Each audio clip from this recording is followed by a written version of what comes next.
رونو دو سیزونه دی زمونږ او ستاسو د کامیابۍ ذریعه ده.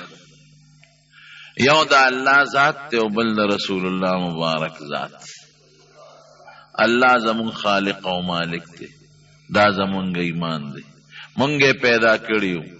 او مونږ له جون را کړی دی او مونږ له بچی را کړی دی او مونږ له خپل شکل را کړی دی او مونږ له مسلمانی را کړی دی او مونږ له جنت پیدا کړی دی او مونږ له خشتخ کلی کتاب قرآن شریف را لېږلی دی او د دواړو جهان مبارک سردار زمونږ د هدایت لپاره را لېږلی دی. نو د دغه ذات سره مینه بم کو، محبت بم کو او په زړه کې به د الله سره ډېر لوی عقیدت او عظمت ساتو. دا به زمونږ د ایمان نښی. یوه دا شو.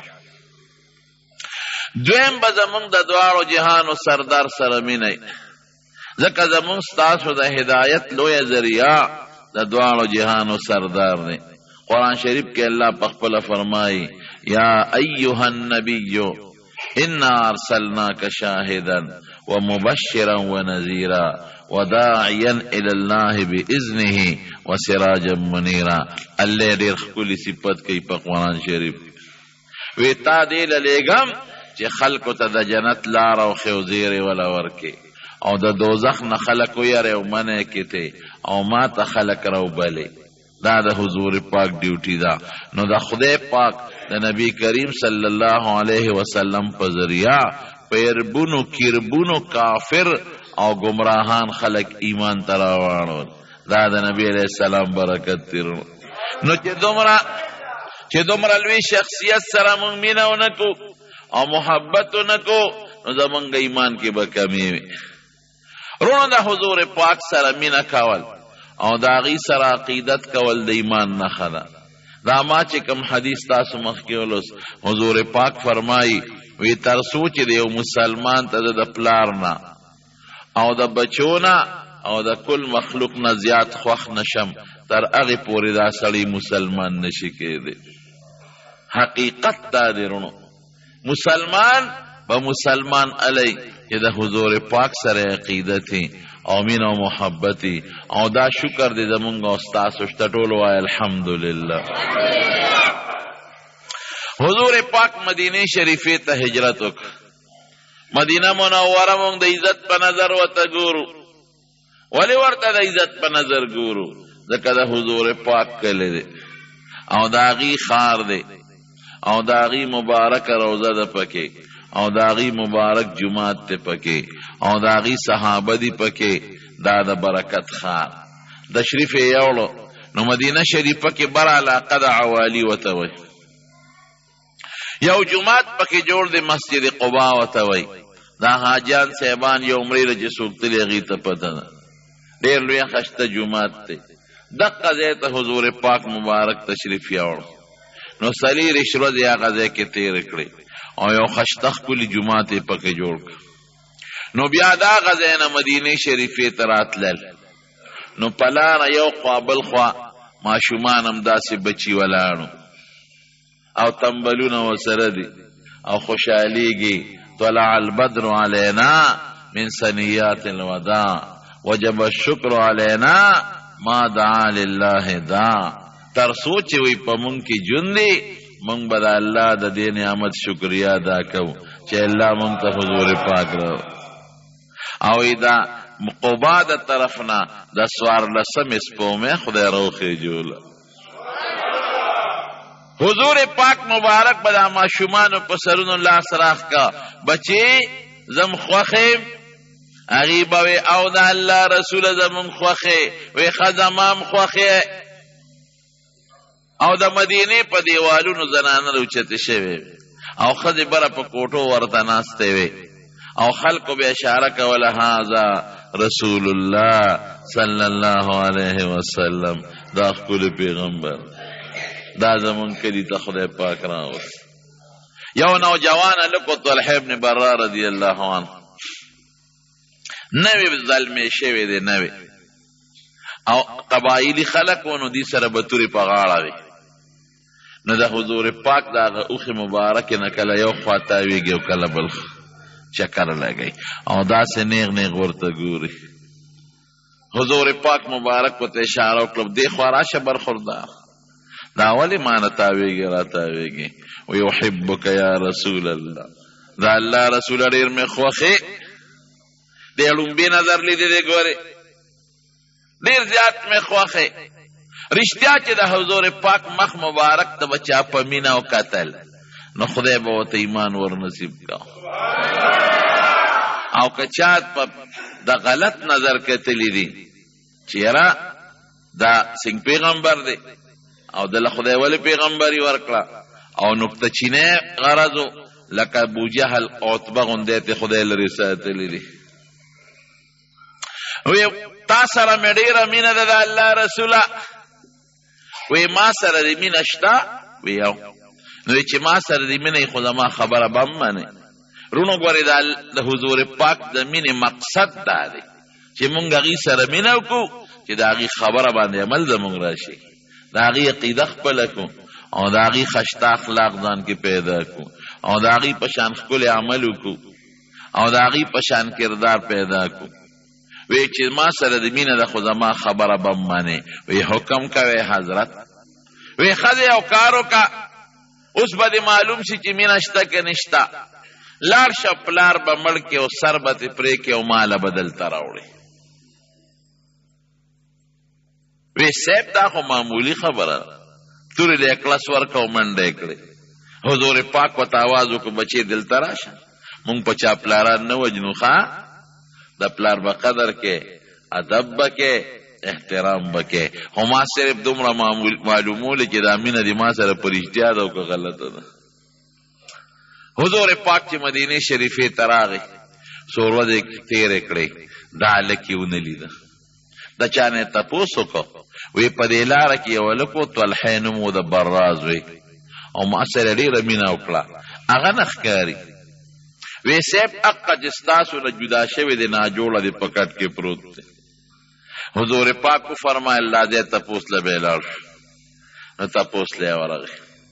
هغه قبا علاقه کې دی اوسېده چې تپوس له یې ورغی دی غریب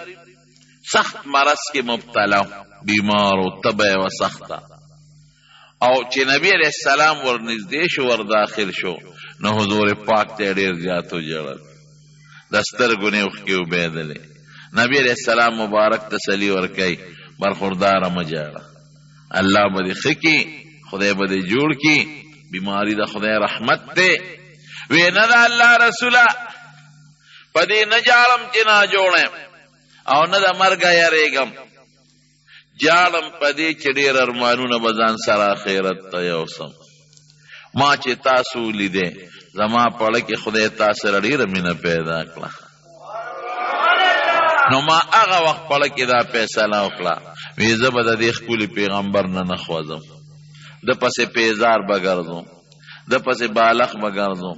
او د ده خدمت به کوم اوبه به وله راوړم هغه مې نصیب نه شو استا خدمت مې نصیب نه شو استا سره خادمي مې نصیب نه شوه تا سره ناسته مې نصیب نه شوه نو دا پړه ارمان خیرت ته وړم دې پسې خپیم ارمان چې ستا ډېر خدمت وکړم او ستا سپلی وګرځم او تا له لوټه ډکه کړم او تا سره په سفر او په حضر کې منډې ووام په دې پسې جاړم حضور پاک مبارک ته پته ولګېده چې دا هلک سخت بیمار دی هغه له تسلي ورکړه دویم ورته وکړه او چې بار ووت نو وارثانو ته ولوی وی داسې معلومیږي لکه دا طلحه په دې بیمارۍ کې مري نو که دې وفات شو نو جنازه به پې زه کوم ما به خبره وی هغه هلک پوه شو وارثانو ته وی چې ګورې پام کوئ نبي علیه السلام زما جنازې له راونه غواړی که زه مړ شم ولې ګوره مینه دې ته وی حضور پاک فرمایي چې زه په چا جنازه وکړم زما د جنازې په وجه الله د هغه په قبر کې رڼا پیدا کوي نو ولې نه راغواړي وی په لاره کې یهودیان دي او د حضور پاک مبارک دشمنان دي نو اسې نه چې جنازې له زما راځي او یا واپس دي څوک تکلیف ورته ونه رسوي خیر دی که زما جنازې له را نشي خو چې د دواړو جهانو مبارک سردار ته څوک تکلیف ونه رسوي په دغه شپه غریب وفات شو چې وفات شو سحر وختي نبی علیہ السلام مبارک تپوس وکړ وی د هغه طلحه پته ولګوې سینګ شوی صاحب او وفات شوی دی وی جنازه به کله وي خو موږ ښخ کړی دی جنازه پې شوې ده وی تاسو ته ما نه وي چې زه به پې جنازه کوم وی حضرت تاسو خو فرمایلی و خو هغه وصیت کړی و چې زما جنازې له حضور پاک مه راغواړئ هسې نه پتلو یا راتلو کې څوک تکلیف ورته ونه رسوي وی ځای چې زو په قبر جنازه کوم نبی علیہ السلام مبارک راغی او په قبر یې وله جنازه وکړه او یو دعا یې ورته وکړه قسم په خدای د حضور پاک هره دعا یو زبردست یو جامع دعا ده خو دا دله چې کومه دعا کړې ده بل شان ده چې په قبر ودرېد او دعا ونه کوي وی اللهم القط طلحه بحيث تضحك إليه وهو يضحك إليك یا الله دې طلحه سره داسې ملاقات وکړه ربه داسې ملاقات ورسره وکړه چې ته ده ته خاندې او دې تا ته خاندي چې یو بل ته خاندې داسې ملاقات ورسره دا د هغه د مینې وجه چې رسول الله مبارک سره مینه قسم د صحابه د حضور پاک سره ډېره لویه مینه کړې یو جهاد له نبی علیہ السلام مبارک ته یو ښځه و یو ماشوم بچی ورسره پټېنې د ورونی ماشوم چې دا ټوکړه کې تړلي دا ښځه د لاس اوچت که او خدای ته یې چغې کړې یا الله نن رسول الله مبارک جهاد له روان دی او زما دومره څوک نشته چې زه ورسره ولېږم د دې خاوند د دې نه مخکې جهاد کې شهید شوی نو خاوند مم شهید شوی دی نشته رور مم نشته پلار مم نشته او بالغ بچی مم لوی نشته چې دی ولېږم ربه دومره چې څوک وي چې ما د دواړو جهانو سردار سره لېږلی وی دی به د تورو په منځ کې ولاړي د غشو د نیزو په منځ کې به ولاړي او زما د کور به څوک نی جاړي دا دعا کوي صبر نشوه راله نبی کریم صلی الله علیه وسلم ته جومات ته راله نو په جومات را دننه شو درېده وی د الله رسوله زه یو خبرې له راغلی وایه څه وی دا بچې مې راوسترې دی د خدای دپاره قبول کو ځان سره جهاد له یوسه حضور پاک مبارک داسې راوچت شو په دې ماشوم بچي دی خو لا ګرځېدی هم نشي په خړپوس هم نشي ګرځېدی دی سنګ جهاد له بوځم په جاړه شوه وی صاحب ما ته اجازت وکړه چې زه در سره لاړه شم وی نه ښځې خو به نه دي وی ښه خاوند مې دی نه مخکې جهاد کې شهید شوی او زوی مې نشته چې د سره ولېږم پلار مې نشته چې د سره ولېږم رور مې نشته چې د سره ولېږم او تاسو به یوازې د دشمن په منځ کې څوک تکلیف درته ونه رسوي دا بچې مې واخله ځان سره بوځه وی دې څنګه بوځم په ده څوکم دی خو ګرځېدیم نشي وی د الله رسوله دی یو صحابي له ورکه دا ماشوم زوی مې ماشوم بچی یو صحابي له ورکه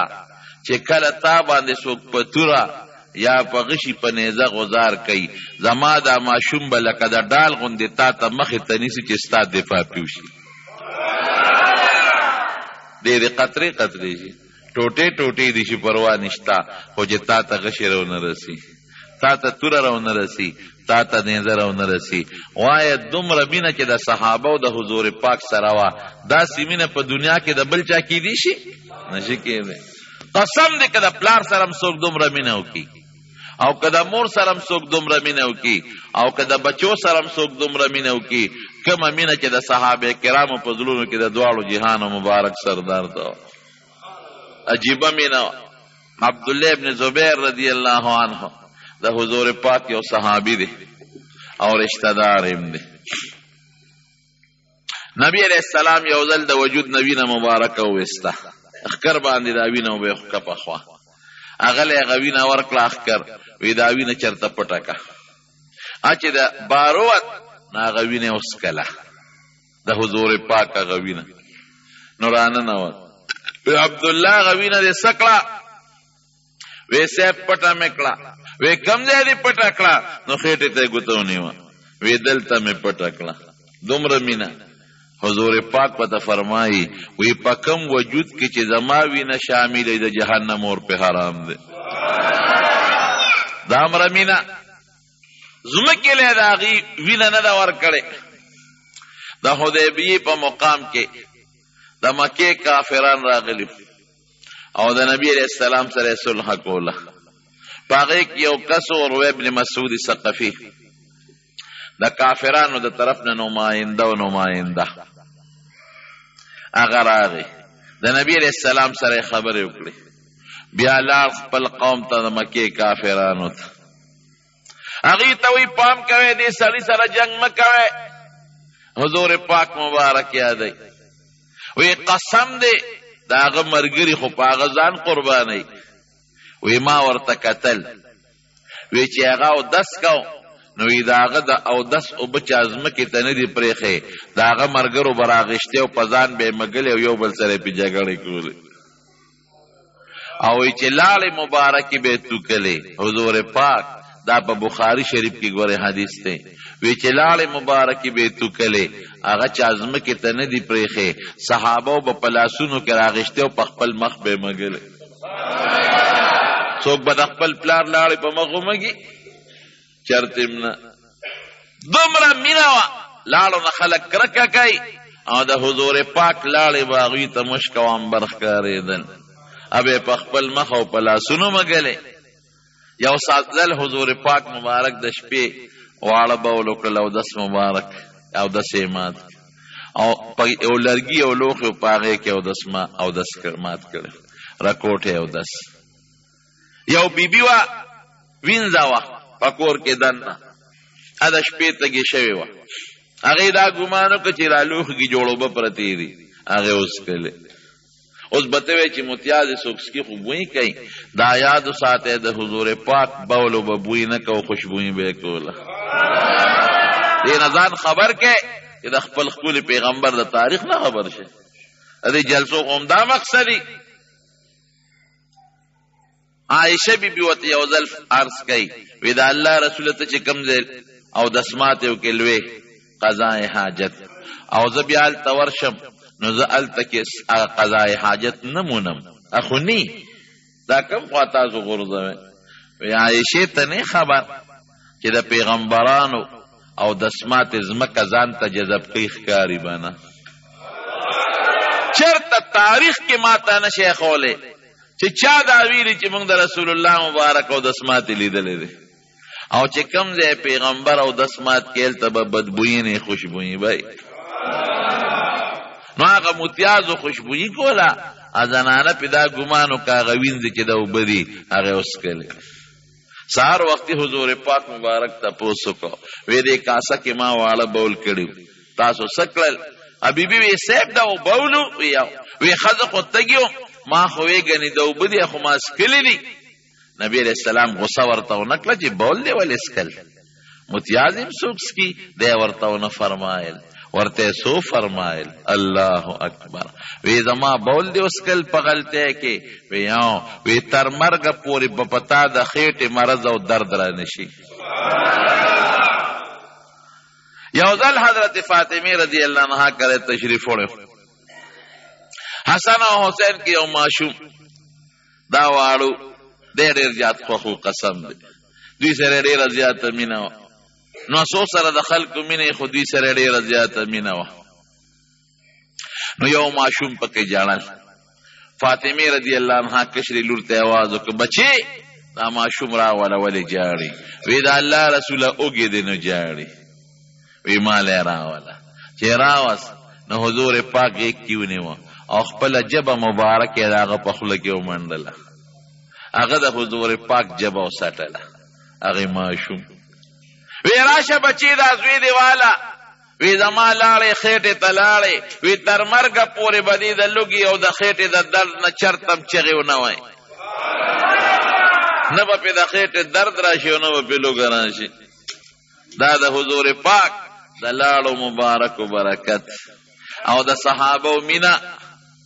زما دې په خدای قسمي قربانېدل به صحابه کرام ځانونه به قربانول د حضور پاک له یو صحابي دی حضرت سعد رضی الله عنه دا صحابي د رنګ نم تورو او شکل هم داسې و چې پوزه یې غټه وه سترګې هم څه بل شانتې وې غوږونه هم بل شانتې وو ډېر بدنما غوندې و د شکل نه خو الله ګورې د انسان شکل ته نه ګوري ښه ان الله لا ينظر الى صورکم ستاسو شکل ته څوک الله نه ګوري عمل ته ګوري نو اوس هم په مکه مکرمه کې که تاسو دا ډېر ملګري به حج عمرې له تلي هلته د افریقې دا تور خلک یي بعضې پکې څه عجیبه غوندې شکلونه پوزې او سترګې او غوږونه تور هم یو شکلونه هم بل شان دي نو دې تک تور مو په مخې غټ غټ داغونه مو او شکل هم څه بل شان دی او ډېر غریب یو ځل دغې حضور پاک مبارک ته کېناسته او ژړلې وی د الله رسوله وی ما به خدای ځان ته رانږدې کړي پرې به مې دي ما به جنت ځان ته پرېږدي او د جنت هورې به مې ځان ته پرېږدي حضور پاک ورته فرمایي وی ساده که زما او د الله تابعداري دې وکړه نو خدای به دې ځان ته پرېږدي رانږدې به دې کړي او د جنت هورې به دې ځان ته پرېږدي او جنت به دې ځان ته پرېږدي او که زما او د الله تابعداري دې ونه کړه نو نه به خدای ځان ته پرېږدي نه هورې او نه جنت دا ولې دا جاړې ولې وی صاحب وی دا شکل خو ماله الله را کړی دی دا تور شکل او دا بل شان شکل زما نه خلک نفرت او کرکه کوي زه چې په یو جام اوبه څکم په هغې څوک اوبه نه څکي ما سره څوک لاس نه میلاوی څوک را سره کینی نه څوک را سره یو دی ډوډۍ نه خوري ما نه خلک کرکه ماشوم بارو باسه بچې ماشوم بارو باسه بارو باسه د ماشوم جاړې بارې وباسه نو ما نه خلق په دنیا کې کرکه کوي نو دا شکل خو ماله الله را کړی نو زما اړه کې سودا شو چې خدایا مخلوق را نه کرکه کوي نفرت کوي هسې نه چې د قیامت پر ورځ خدایا ته ما نه کرکه وکړي او چې دا تور غورځوې دوزخ ته او جنت وایي چې زه خو دې نه پرېږدم لرې کې او د جنت حورې وایي چې دې موږ نه قبله او لرې کې الله ویریدم مخلوق نفرت کوي نو خدای را نفرتونه کوي حورې او جنت نفرتونه کوي نو ځکه ژاړم څوک لور خور نه راکوي کینی را سره څوک د لاس نه میلاوی لور خور به سره کوي حضور پاک او فرمایل مخفه کېږه زما د الله تابعداري وکړه هر څه به د خدای او جنت حورې هر څه به دې ځان ته نږدې کړي وی لکه واده ته دې جوړ لکړه کېږي وی د الله رسوله ولې مې نه کېږي او ماله څوک لور خور چېرته راکوي یو صحابي په مدینه شریفه کې عمرو ابن وهب رضی الله عنه هغه ډېر مالدار او لور یې پیغله وه نبی علیه السلام ته یې ویلي چې زما لور پیغله ده که څوک دې پیدا کړل ولی یې ورکړه صحابه به هم دقسې کول چې ده ته یې وویل ځه عمرو ابن وهب له ورشه د هغه لور ده ما درته درکړه ورشه ورته ووایه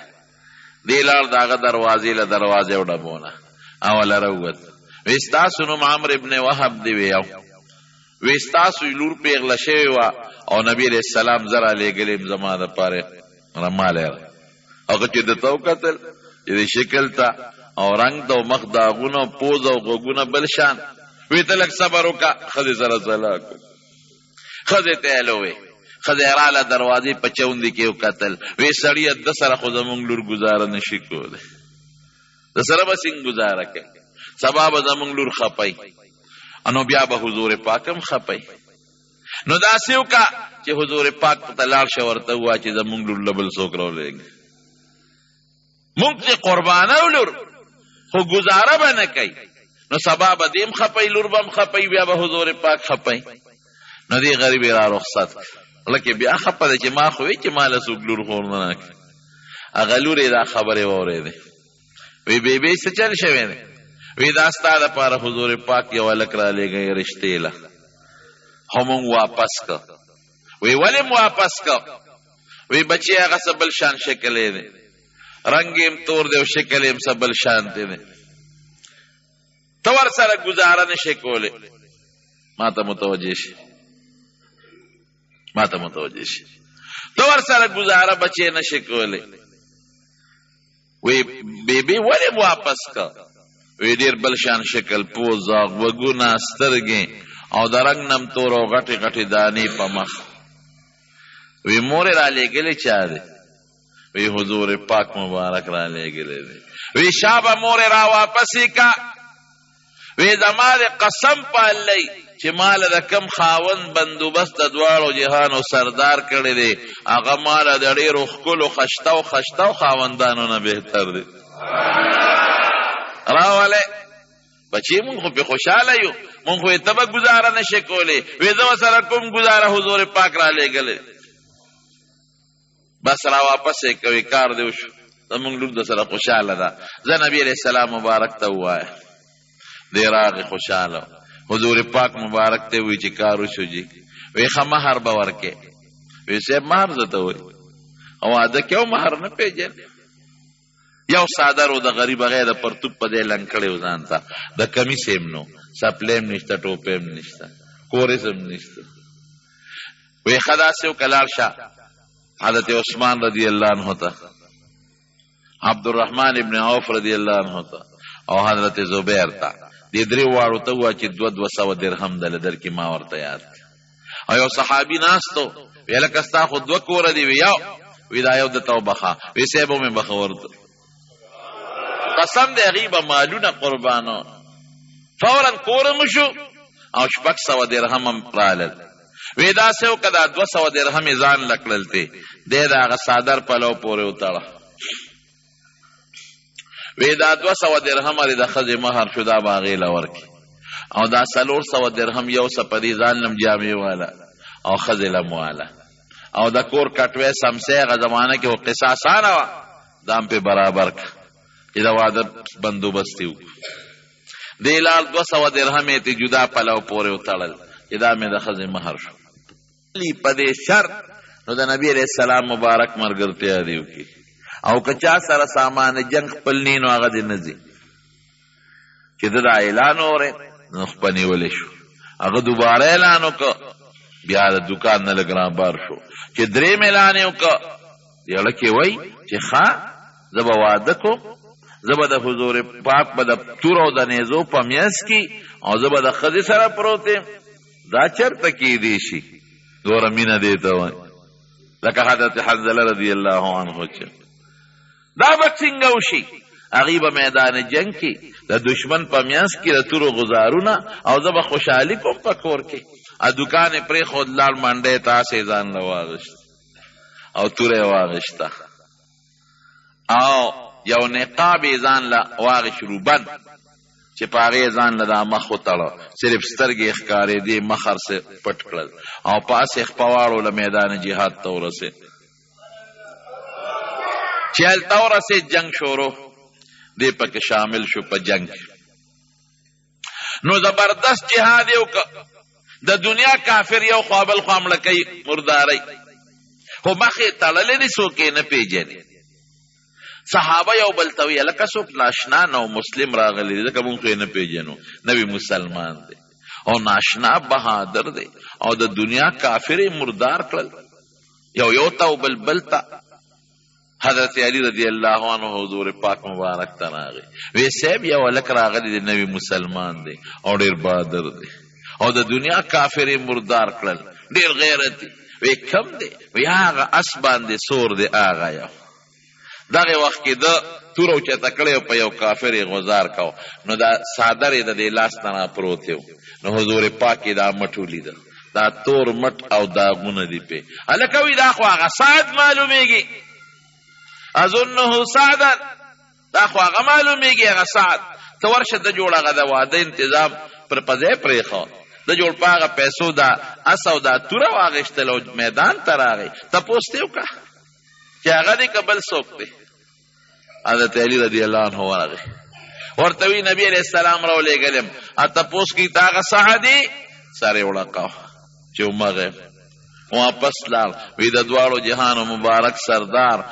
اقا سعد دی. ارس یې قربان کړل او هغه ښځه هم پاتې شوه او ارس پاتې شو او دا د جهاد له راغلی دی. چې دا خبرې دوی کولې نو جنگ کې خو چې ته مړي کې ته هم لګې، دا نه چې ګنې ته به بچې د یو کافر سره مقابله راله کافر پې زورور شو دی په توره ووخ چې وی و اسې هلته پرېوت د وینو شوړ پوړ اسې هم زخمي شو او دی د اس نه بل طرف ته پرېوت او داسې سخت ولګېد چې د وینو دا دریاب ته روان شو نبی کریم صلی الله علیه وسلم ورمنډه کړه په خپله ځان یې ور ورسو او دی روچت که او دی خپلې غېږ پورې ونیوه دی غېږ پورې او قسم د روایت کې راځي چې حضور پاک په خپل مبارک صادر تی وینې پاکوي په دې صادر مبارک ولا تندیم پاکوي او مخم ولا پاکوي او پوزم ولا پاکوي او غېږ کې د حضور پاک پروت دی الله اکبر څونه قیمتي شخصیت د نبی علیہ السلام دی غېږ کې دقسې ونیوه کلک او تی وینې پاکوي او دی په هغه وخت کې د افسوس په سترګو حضور پاک ته داسې مخامخ ګوري وی د الله رسوله جنت به ما ځان ته پرېږدي الله به مې ځان ته پرېږدي د جنت حورې به ما ځان ته پرېږدي هغه افسوس ناره ولګوله حضور پاک وی اے سعده زما دې په هغه ذات قسمی چې زما ساده چا په اختیار کې ده چې زه به د الله دربار کې تا لګوی کوم جنت به دې م ځان ته پرېږدي د جنت حورې م ستا دي او خدای به دې م ځان ته نږدې کړي چې حضور پاک دا آواز وکړه دې کې د دې غریب نه سا وخته د نبی علیہ السلام په غېږ کې ما ته څوک نشي خولی د ټولو احادیثو ذخیره وګورئ چې د چا نه د حضور پاک په غېږ کې سا نه راوتې بېره دي صحابي خپل بچیم د حضور پاک غېږ کې نه دي وفات دقه صحابي وفات دی دا د ده مینه وه محبتو لکه دا سوچو چې ما نه خو نفرت کوي خلک شکل میں بل شانتے دے اللہ و تا دنیا کیوں خولا چے تازه دا حضور پاک غیق لرسو ستانا بسادا حضور پاک پا غیق کیوزی او اغا خلق چے تانا نفرت کی گوتی در تن روڑی تانا با حضور پاک پا خپل مبارک صادر و پا خپل لاس و مخپا کئی اللہ و تا خی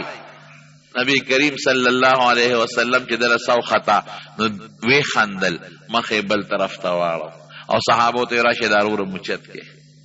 چې لږ طبیعت د حضور پاک مبارک برابر شو نو صحابو ته تپوس وکړه وی صاحب دا خو د خندا وخت نو تاسو خو وخندل او بیا مخ بل طرف ته واړو دا ولې وی چې دا افسوس مې ولید او ما قسم وخوړه نو خدای زما قسم رښتونی کړ وی ما په خپلو سترګو د جنت یو خشته حوره ولیده چې زما د حوض کوثر نه جام را ډک کړی او دلی راځغلو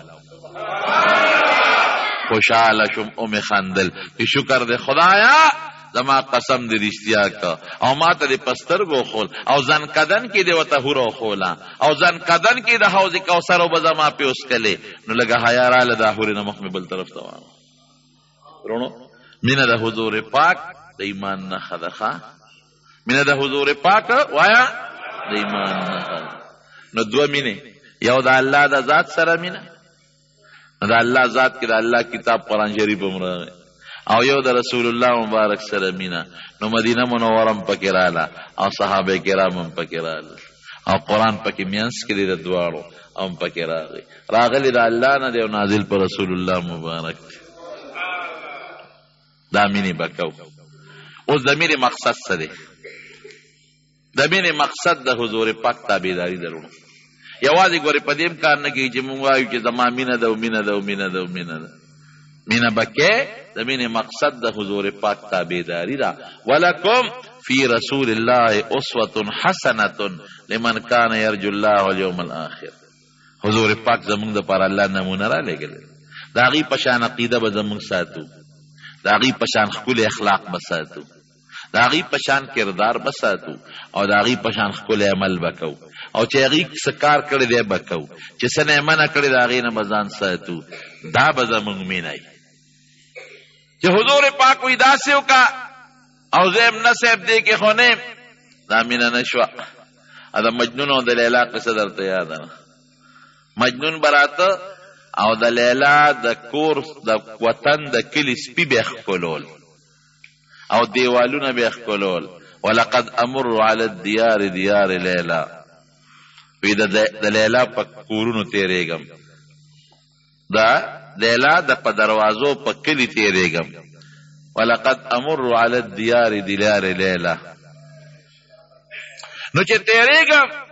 نو دا دیوالونه ښکلوم اقبل ذل جدار و ذل جدار،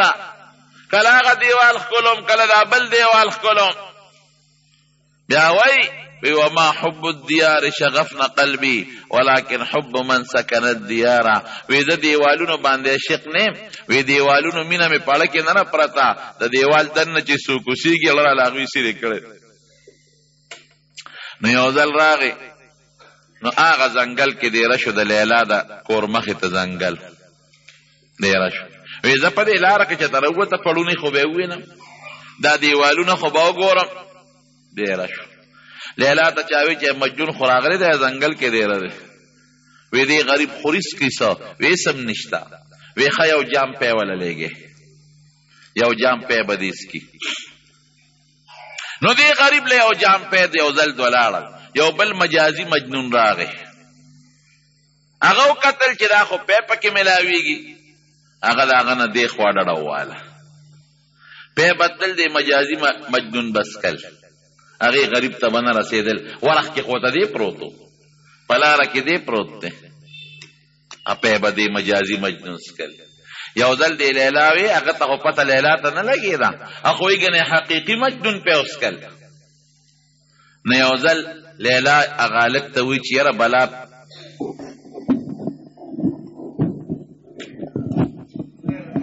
پرېږده چې دا خبرې خلاصې کو، وخت کم دی. کښېنه دا د یو 2 منټه کښېنه، دا بټنې بټنې پرېږده ته سړی، توجه خرابېږي دې سره. د حضور پاک متعلق بیان دی به دې ته غوږ کېږي. نو یو ځل لیلا وی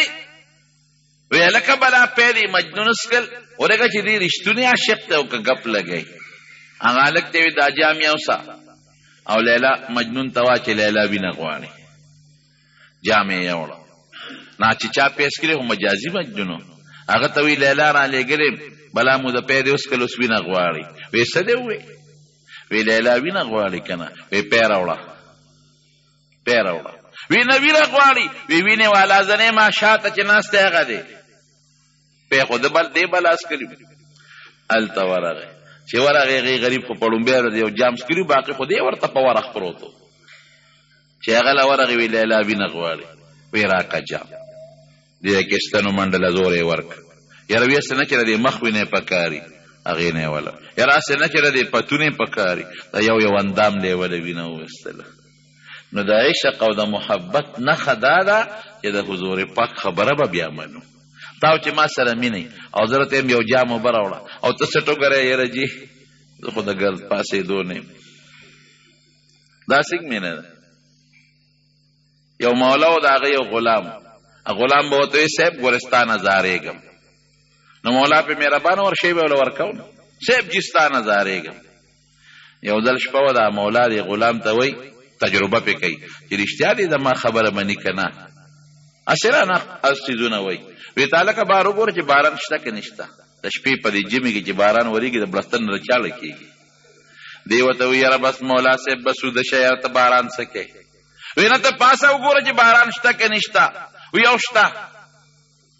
وی تا ته څه نه پته ولګي د بړستن کې پټې؟ وی دا پیشو راله هغه لمدره لاس مې په سره ولګي او دې کې خو ناکام شم. بیا ورته ښه دا بجلی خو مړه که پاسه ډیوه مړه که. دی ورته وایي دا غلام یا صاحب وایي دا ډیوه را باندې ولې وجنې؟ وایي ماله خوب نه راځي په رڼا کې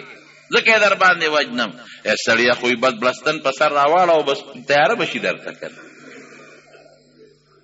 خدای کې م پړ شوم. بیا ورته وایي ښه یو چل وکړه دروازه خو بنده که خو زه دا بیا خو نه په پیشو بندولی شي او نه بل ځای نه کار کوي. خامخې پاسو چې خبره به مني که نه؟ وی دروازه خو بنده که که نه؟ غلام ورته دا 2 کاره د لمو کړل دا درېم پکې توکه که مینه څه ته وایي؟ زه یم اوبه راوړه او ته څټ وګورې، دا مینه نه ده. زه یم دا کار وکړو، مینه د خولې نه ده عمل ته وایي. شکل مبارک به د رسول الله مبارک شان کې خبره نه پوهېږې، لباس به د هغې په شان کې، اخلاق به د هغې په شان کې، گفتار به د هغې په شان کې، عقیده به د هغې په شان کې. هله به ته عاشق او او کته یو سیګریټ د پاسه بل لګي او د یو چیلم د پاسه بل نه کش راکاږي او ګیره دې مخیر او برید دې موږ د کړی دي او ته ز عاشق رسول ابن زیم دروغجن رښتیا ویم که دروغ ویم وایو د حضور پاک پشان خوراک پم کې موږ دوغاخې پرتوګه چولی او د خر لکه شاته یو موږ ټی مخ کې وېدان د کړی دا څنګه مینه ده دا څنګه ده ستا حضور پاک سره محبت او عشق دی ما ته یو سړی وایي نبي علیه السلام مې ډېر خوښ دی او ډېره زیاته مینه مې ده ورسره حج یې کړی دی وی دوا کوه که مې دوا خو به کوم خو پیسې خو د سره دي که څنګه مینه ده تر اوباسه پیسې مدینې منورې ته لاړ شو نبي نه پتې به دې ولګي یو بلډینګ اخلي یو مکان اخلي یو پلاټ اخلم بل پلاټ اخلم یو پلان کوچ اخلم مدینې منورې ته نه ځم چې د حضور پاک ملاقات وکم او دوا کوه زما مینه ده مینه د عمل نوم دی اطیعوا الله و اطیعوا الرسول دا الله او د رسول تابعداري وکړئ ولکم فی رسول الله اسوة حسنة ستاسو د پاره وی حضور پاک خشته ښکلې نمونه ده شکر دې ستاسو مینه ستاسو اندازې نه ماته پته ولګېده ټول وایي الحمدلله دې خوا راغې کېناسته وی ما نه ګناه شوې ده ما پاک کا بل طرف ته د نبي علیه السلام مبارک مخ واړو څلور ځله تې هغې مخ واړو دې څلور ځله راغې وی ما غلطي کړې ده ما پاک کا چې څلور ځله په ځان اقرار وکړو نو بیا ته نبی علیہ السلام تپوس کوي هلکه لیونی خو بنې وی نه روغې یو صحابي ته وی ته راشه دې وګوره نشه کې خو نه دی هغه وله خوله بوی کړه وی نه صاحب د شرابو څه بوی ته نه راځي نو بیا ته پیغمبر علیه السلام نورم د تحقیق واغېسته احادیثو کې راځي چې د هغې پوره یقین راغی چې دا ګناه کړې ده نو صحابو ته یې بوی دی او دې رجم کې سنګسارې کې ځکه چې سړی اقرار وکړي همدغه طریقه ده او دی واده کړي و مسلمانی او اصیل انسانی مرینی نو دې طریقه ده چې دته به رجم سنګسارېدل دا د سزا ده د صحابو به دغه طریقه خلک وایي پلانکي صحابه نه غلطي وشو پلانکي نه وشو غلطي خو خامخا کېږي شیطان او نفس د انسان یو پیغمبران د ګناه نه پاک دي انسان نه خامخا ګناه کېږي خو داسې به چام څوک نه لیدي په مخ د ځمکه چې د هغه نه د غلطي شوي او هغه په خپله ځان احتساب ته پیش کړي او حضور پاک ته راشي او خپله ګناه ذکر کړي چې دا ګناه ده ورته پته ده چې دغه سنګسارېدلې سزا ده او بیا مو یې راشه ما سنګسار کا نبی علیہ السلام صحابو ته دې بوځه سنګسار کې دې بوت او پکاڼې ویشته نو خامخا ځان خوږ دی دې غریب به کله یو خوا منډه کړې کله بل حضرت عمر فاروق رضی الله عنه خواله ورغی نو هغه د اوښ یو جامه پرته وه هغې راواغېسته په هغې یې پرې غذار وکړو دې را پرېوت سات یې ووت نو حضرت عمر په وجود لږې وینې پرېوتې نو هغه ورته لږ بد رد وویل چې که تا دا ګناه نه وې کړې نو نن به زموږ جامې نه وې پلیتې شوې نبی علیہ السلام مبارک ته صحابه رالل وی ماعز اسلامي سره م څه چلو وی حضرت سنګسارم که پکاڼو سات یې ووته خو یې لږه منډه وواله نو د عمر په جامو وینې پرېوتې نو هغه ورته خیره وکړه نبي علیه السلام حضرت عمر ته سخت غوسه شو وی عمر دا دې څه وکړل یو روایت کې اهل مدینه او ذکر دی او بلکې د ټولې ځمکې ذکر دی وی دې ماعز د الله په حضور کې یو توبه ایستې وه وی زما د قسم وي که رده دا توبه د ټولې ځمکې په ګناهګار مخلوق تقسیم کې د ټولو ګناهو پیل له وبخي چې کومه بیبي ورسره بدنامه وه ماعز اسلامي سره هغه بیبي راله نبي علیه السلام له وی صاحب زه هغه یم چې هغه ماعز سره ما ګناه کړې ده ما م پاکه کړه ورته پته وه چې سزا همدغه ده ځان یې پټ نه کړه ځکه چې څلور ګواهان پې دي نو ته وله رجم نشې ورکولی نه خو د ماعز خبره وه خو یو ګواه نور ګواهان خو نو په خپله راله نبی علیہ السلام وفرمایل وی د دې زنانه په ګېډه امید دی چې کله یې بچي وشي د هغې نه پس دې راشي نو چې بچی یې پیدا شو نو بیا راله په خدای قسم سړی صحابو د ژوند ته ګوري سړی حیران شي د خدای نه یره بیا راله وی د الله رسول زما هغه ماشوم پیدا شوی دی او په ما د الله حکم جاري که نبی علیہ السلام ورته وی دا ماشوم دی او دا به دې به څه کوي چې پتا د الله حکم جاری کم زه دا ماشوم بوزه پی ورکا چې د پیو نه پرې کې بیا راځه 2 کاله ماشوم له پی ورکړل او 2 کاله پس هغه خپل ماشوم بچی په غیږ کې نیولې د ډوډۍ ولا لاس کې ورکړې ده او پیغمبر علیه السلام دی راوسته وی د الله رسول دا زما هغه بچی دی ما د پایو نه پرې کړی دی ورته وګوره ما ته اجازه نشته دا ډوډۍ په خپله خوري په ما د خدای حکم جاری کړي زما رونو د مینې مقصد ګورې دقه دی ښه د مینې نښه دا ده چې چا سره د مینې د هغه خبره به منې چا سره چې د محبت او مینې د هغه تابعداري به کوې ما سره اوس د چا مینه ده او زه ورته یم هلکه لاړ شه د کور نه یو ګیلاس اوبه راوړه او دې غلې غوندې سټ وګوره یو ما ته ویره ګزاره به ونه کړی شي لږ صبر وکړه ګزاره وکړه نو دا خو مینه نه ده که نه مینه دې ته وایي که ګرمي وکړي یخني دې منډه به وایي زما هغه کار به کوي نو دا چې الله د مسلمان په زړه کې د حضور پاک سره مینه اچولې ده او د ایمان مفهوم مینه ده د هغې مقصد دا دی چې موږ به د حضور پاک تابعداري کوو د هغې مبارک شکل به زموږ خوښي چې چا سره د مینې د هغه شکل به دې خوښي د هغې مبارک اخلاق به دې خوښي د هغې عادات به دې خوښي د مینې مقصد دا دی چې چا سره د محبتي د هغه حکم به منې د هغه خبره به منې د هغه تابعدار به جوړېږې د هغې اخلاق به دې خوښي د هغه شکل به دې خوښي زمونږ ټول ژوند خفه کېږی ما زمونږ ټول ژوند د انګریز خوښ دی زمونږ شکل د انګریزانو خوښ دی زمونږ جامه د انګریزانو خوښه ده په هغه پتلون باندې دا ماشومان مونږ سکول ته لیږو نو په دا سکول کې ضرورت ته د پتلون سره چې مونږ ماشوم ته پتلون اچوو دې کې څه جنت دی چې د ماشوم ته د 4-5 کالو ماشوم ته پتلون څه اجر دی او سکول والا دا او په پتلون پیسې څومره لګي عامه جامه ارزانه ده او دغه پتلون او هغې سره چې هغه کم شی دی ګران دی او بیا سکول والا هم وایي چې ماشوم ته بعضې سکولونو کې دغه یونیفارم دایق لازم کړی دی چې خامخا به بچي ته پتلون باچي او دغه هغې سره به خپل شی کمیس څه ورته وایي دا به ورته اچوي او ټیانې دي بعضې پېښور کې مخکې ورځو کې حیات آباد ته تللم ماشومانو سکول چوټي شو مخکې ته ماشومانو ته هغه ټی مویزان دی ټیانې ورته ویل څومره خرچه په دې کېږي نو کالج والا او سکول والا هم لازم کړي چې دا به کوې او مور او پلار هم کوي پیسې پې لګوي خدا کوي دا ولې پیسه پې زیاته لګي د سکول والا ته پته ده چې دا لباس د خلکو خوښ دی نو چې ده ورته دا لباس په دا سکول کې شرط کړم دا ماشوم به ماله راولي او د سکول والا ته پته ده چې دې لباس پسې شاته یو بل نظام دی نو خلکو ته ښیي چې ګورې د دې لباس والا کړ نظام دی نو دا زما د سکول کې ښودلی کېږي نو که د خلکو په زړه کې دغه لباس سره دغه دوغاقي پرتوب سره مینه نه وي او د هغې په شا چې کم تهذیب پروت دی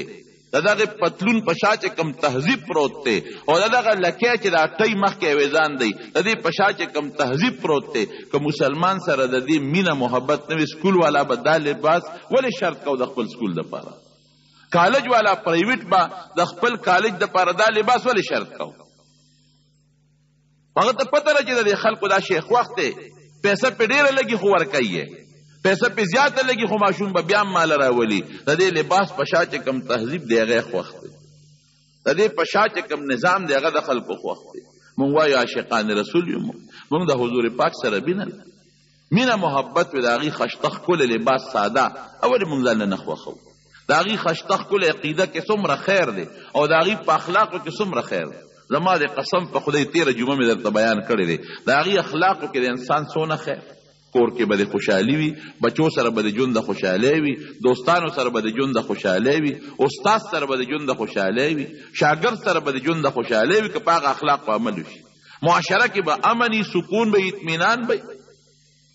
نه به څوکیدار اجتې او نه به دروازې ته رجرندې اجتې موږ نن جومات ته جرندې وو جومات په روس کې نه دی او نه په هندستان او امریکا کې د مسلمان په ملک کې دی د خدای کور ته جرنده وایي ولې قرآن شریف خلک پټوي جانماز خلق پټي پکې د جومات نه پټېږي دا خو مسلمانانو ملک دی او جومات د مسلمان په ملک کې د اخلاق نبوي نشته زمونږ محبت نشته عشق نشته محبت عشق قراغې د هغې تقاضا زمارونو دغه ده زمونږ هیئت زمونږ تهذیب او زمونږ ټول خوردونوش او زمونږ بودوباش دا به ټول د رسول الله مبارک د طریقو مطابق او چې هغې کې شي اخرت خو د ښه دی دنیا به د مزېدار ژوند به د په امني په اطمینان وي په خدای قسم یو سړی راغی زمونږ باباجي را او ډېره زمانه مخکې د قبایلي علاقې یو سړی و. هغه وخت کې زه مدرسه کې طالب وم. هراغې ورته کېناست او ډېر پریشان و. وی صاحب زه پریشان یم، ما ته څه دعا وکړه. مال دی او دولت دی، ګورې د مال د وجې پریشاني نشته. هغه زمانه کې دا فلینکو چې نه وي دا ټورسټې به د پېښور کې چلېدې. وی د ما دومره دا ټورسټې دي او دومره مې بنګلې دي او دا دي مال د وجې نه خو ذهني ډېر پریشان یم. په دې علماو په دې نیکانو پیرانو ګرځم چې دعا راته وکړي پریشاني مې ختمه شي. دومره ګولۍ وی خورم چې وده کېږم، بغیر د هغې نه ما له خوب نه راځي. هغې ورته دعا مې وکړله، څه وظایف یې ورته وکړل، خو د هغې د تلو نه په 4 ورځ پس په اخبار کې مو لیدل چې هغه سړي دا ټک د پول نه ټوپ و دریاب ته خودکشي وکړله. او په پیسه اطمینان نشته. تاسو ته پته نه لګي، تاسو خبر نه یې. تاسو امریکې برطانیې دي خلکو نه تپوس وکړئ. هلته چې کوم خلک تللی هغوی نه تپوس وکړئ چې کوم سکون زما مسلمان ته چې د حضور پاک په طریقې عمل دی او د بیبي د حضور پاک په طریقه عمل دی. والله چې دا سکون هلته نشته چې د یو سړي ښځه د ده خپله ښځه لکه نکاح کې ښځې او دې دا په ښځه باندې نشي ټینګولی چې ته به پردي سړي سره نه ګرځې. دا ژوند دی.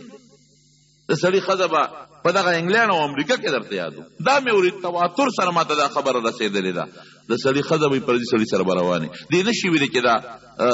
ښځه ته ولې پردي سړي سره لاړې. لور به د پردي سړي سره روانې، خور به پردي سړي سره روانې، مور به پردي سړي سره روانې. دا زما ګرل فرینډ او دا څه شی دی بوای فرینډ. او تاسو په اخباراتو کې وینئ. دا څه ژوند دی. د سړي د ښځې پته نه لګي، ستا مخکې ستا ښځه کلب ته پلانکي سره لاړه او هغه اوبو کې ورسره یو ځای لامبي. نو چې دا د سړي ژوند دی، دا څه ژوند دی. یو ملګری زمونږ دلته کې جمعې پر یو ځل مال راغلی، هغه د انګلینډ کې څه مسله وه، بیا ترې ما سې تپوسونه کول. هغه جومات کې زمونږ دا مسلمانان چې بعضې پکې مسلمانان هم ښه شته، خپله ښځې په پردو کې ساتي، ښه بورقو کې وي. هلته کې هم الحمدلله بعضې مسلمانان د خپل اسلامي تهذیب پوره خیال ساتي. خو جومات کې به سړی پریشان ناست و، موږ پیشکي شو چې دا ځان له ډډه والی څه چل پکې دی. هلکه څه چل دی؟ یاره ښځې را باندې دعوه کړې. هلکه ولې؟ ما ورته ویل هلک سره ولې ګرځې، سړي سره ولې ګرځې؟ نو هلته زما په خیال هغه 999 نمبر دی، که څه نمبر یې په هغې فورا بیا هغوی ټلیفونو کې پولیس به راشي. ستا خو د هر چا ته خپل ازادي حاصله ده، ته ولې دې ښځې ته وایې چې ته به هلک سره نه ګرځې؟ د ده ازاده زندګۍ کې ته خلل ولې واقع کېږي؟ هلته به بل غریب چې لږ به بوډا او خفه او پریشانه جومات څه چل شوی دی. ښځه مې هلک سره ګرځېده، ما ورته مه ګرځه، را باندې دعوه کړې، رپورټ یې را باندې کړی، اوس به جیل ته ځه. یو ځل رالو، وي مولانا صاحب د جومات داسې غلې غوندې پریشانه ناست. مې چې دا مولانا صاحب هم بل څه غم کې مبتلا دی. چې ورلو کېناستو، مولوي صاحب څه چل دی؟ وایي ښځې را باندې دعوه کړې. ولې؟ نو هلک سره ګرځېده. نو ما چې دا ولې ګرځې؟ نو رپورټ یې را باندې. دا ژوند، دا زندگی ده. جون خدا دی الحمدلله چې ته د کور نه بار وځې او 3 او 4 شپې پسم راشې، نو ستا به بارم دا یقیني چې د ما ښځه به نن په کور کې پرده کې پاکه صافه ناستی. د پیغمبر په طریقه چې زنانه عمل کوي او سړی عمل کوي، ژوند دا دی. سکون خو په دې کې دی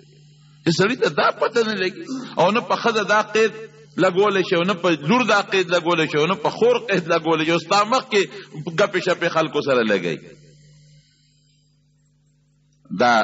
دا اخلاق نبویو کې دا دي. ښځو ته ځان له اخلاق ښویلی په پرده کې دننه اوسېږه، خپله حیا بغیر د خاوند نه بل چا ته مه ښکاره کوه. لور ته جدا اخلاق دي، خور ته جدا اخلاق دي، مور ته پلار ته جدا اخلاق دي، بچو ته جدا اخلاق دي. دې اخلاقو ژوند کې د آخرت هم فایده ده او د دنیا د ټینشنونو د مصیبتونو نه به هم خلاص شي. نو د محبت او د مینې د مارونو تقاضا هم دا ده چې موږ د حضور پاک اتباع وکړو، تابعداري وکړو، د هغې مبارک اخلاق خپل کړو، د هغې اعمال خپل کړو، د هغې تهذیب خپل کړو، هغې چې کوم تعلیمات موږ له د معاشرې راکړي په هغې موږ عمل وکړو. الله دا زموږ نصیب وګرځوي. نبی کریم صلی الله علیه وسلم فرمایي چې کله رب العالمین جهنم پیدا کړ او دا جهنم عذابونه پیدا کړ، نو حضرت جبریل علیہ السلام مقرر کوي ته لاړ شه او دا جهنم سیل وکړه، وګوره څنګه شی دی څوک به ورته رانږدې شي او که به نه شي حضرت جبریل علیه السلام چې لاړ او د جهنم نه یې ګیر چاپېره چکر یې ووالې د هغې هغه عذابونه یې وکتل رب العالمین ته راغی الله ذوالجلال ته تپوس کوي څنګه جهنم څنګه و ښه شی دی که خراب شی دی څوک به ورته راشي که به رانه شي یا الله او یا خو ډېر لوی عذاب دی سخت اور دی او راتلل خو څه کوي خو که چام د دې واورېدل د جهنم او د دې عذاب نه خبر شو نو الله خلق به ترې وتښتي څوک به رانږدې هم ورته نه شي د چا کار سره چې څوک اور له راځي د چا کار سره چې څوک غنو ازغو او مارانو لړمانانو له راځي الله خو که چام د جهنم واورېدل ټول خلک به ترې تښتي یو به مو له نږدې نه راځي بیا ته رب العالمین د دې جهنم نه ګیر چاپېره دا خواهشات نفسانیه او دا ګناهونه تاو کړل حدیث پاک کې راځي بدعملي حرام خوري د دنیا دا آزاد ژوند د دنیا دا فحاشي او دا خواهشات چې د انسان ورته زړه کېږي د انسان ورته شوق کېږي اگر چې د الله نه دي خوښ خو د انسان زړه ورته مایل وي دی ته ګیر چاپېره تاو کړل زه ته ورشوئ ته بیا وګوره چې جبریل علیه السلام دوباره ورغی او د جهنم نه ګیر چاپېره د انساني خواهشات ولیدل دا نفسانی خواهشات چې دا د خدای نه دي خوښ خو د انسان دا زړه ورته په شوق کېږي او ورسې ولیدل راغی رب العالمین له وی اوس دې څه خیال دی وی الله یریږم چې دا ټول خلک دې دوزخ ته وردننه نه شي دقه رنګې دې کافر ته او دې بدعمله ته دا جهنم خشته ښکاري د جهنم نه ګیر چاپېره چې دا کم خواهشات دي د انسان او دا د ګناه ورته خشته وي ګناه خو سړي ته په سترګو کې خشته ښکاري دا فسق او فجور او ګناهونه دا ورته داسې مزینه او خشته د خواهشات دا ورته مزیدار ښکارېږي که ډېر ورته مونږ وایو چې ګورې مه ورنږدې کېږه پتنګ ته ته ډېر نصیحتونه کوه چې مه ورځه ګورې تا ته خو رڼا ښکاري خو ګورې وبه دې سوځئ تا ته خو دا ډیوه ښکاري خو ګورې دننه اور دی وبه دې سوځئ پتنګ وایي نه دا خو ډېر خشته شی دی دنیا روښانه کړه خو چې ورشي پکې تباه شي دقه رنګې د مارونو د بدعملۍ مثال دی د جهنم نه ګیر چاپېره تودي مونږ ته خشته ښکاري مزیدار ښکاري کافر ته ښکلی ښکاري چې ورځم خو چې ورشي د جهنم په اور وسوځي بیا نبی کریم او نبی علیہ السلام فرمایي چې د تاسو ته چغې وامه چې ای خلکه د اور نه دې خوا شئ را دې خوا شئ ګورې دا لکه پتنګ ته چې څنګه هغه خشته ښکاري دارنګې تا ته هم دا ښکلی شی ښکاري خو ګورې مور نږدې کېږې د تبی شی دی بیا رب العالمین د جهنم د جنت پیدا کړ ډېر خشته او ښکلی جبریل علیه السلام یې ورولېږي ورته لاړ شه دا وګوره چې ویې کته جنت کې خوشحالۍ ولیدلې بوټي باغونه او هغه د جنت حسن او تازګي ولیدله الله له راغی وی څنګه جبریل ودې لیدل وی الله ډېر خشته څیز دې پیدا کړی ډېرې خشته خوشحالۍ دي څوک به راشي الله که چا واورېدل د دې نوم یې واورېده او دا خوشحالۍ واورېدې هېڅوک به پاتې نه شي ټول به دلته راځي رب العالمین ته بیا د دې جنت نه ګیر چاپېره دا عبادتونه دا سختۍ ته وکړي عبادت خو سختی ده جهاد او جهاد